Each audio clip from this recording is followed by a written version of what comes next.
Reporting for U.S. reaction to all of this. Let's turn to senior Washington correspondent Dan Raviv. Dan, President Trump has floated the idea that the United States could act as mediator between Turkey and the Kurds in Syria. What is the possible next step?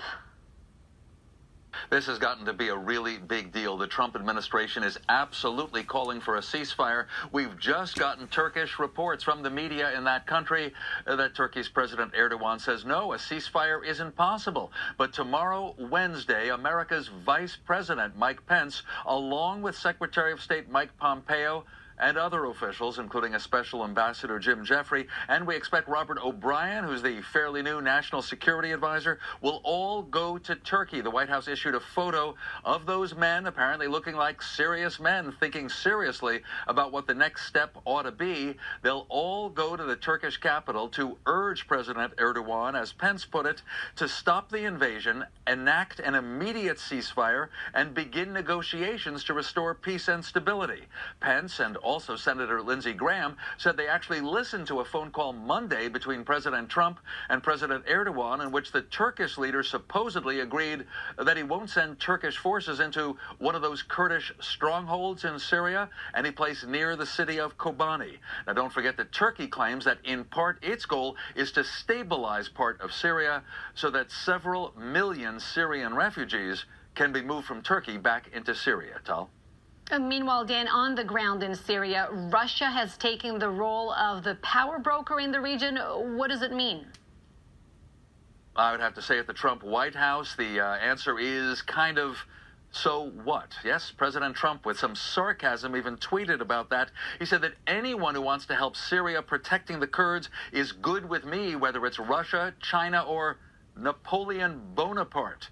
Trump wrote he hopes they all do great while we in America are 7,000 miles away. Russian troops have indeed taken over what had been U.S. military outposts in northern Syria. Tal? How is the White House fending off criticism that by withdrawing troops from Syria, the U.S. is allegedly betraying the Kurds and also leaving an opening for ISIS to come back? Well, when it comes to the first point, the Trump White House is making it sound like the Kurds as allies of America. That was a tactical move about 4 years ago when President Obama sent in U.S. troops. So together they fought against ISIS, but that was the Kurds fighting for their own territory. As for the notion that ISIS will come back, President Trump says that's other people's problems to solve. And he says right now, that's Turkey's responsibility. Tal? Then what about President Trump warning that he might destroy Turkey's economy? What is he warning Turkey not to do?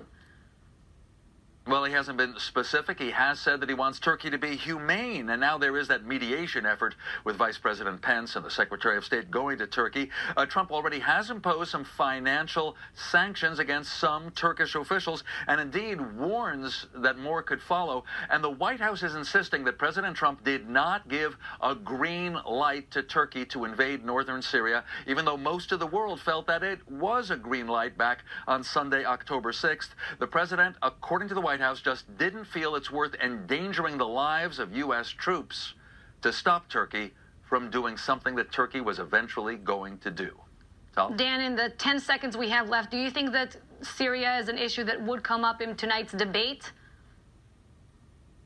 Well, yes, because Democrats will claim that President Trump is mishandling foreign affairs, and so all the Democrats will claim that they would have done it better. Dan Raviv, thank you.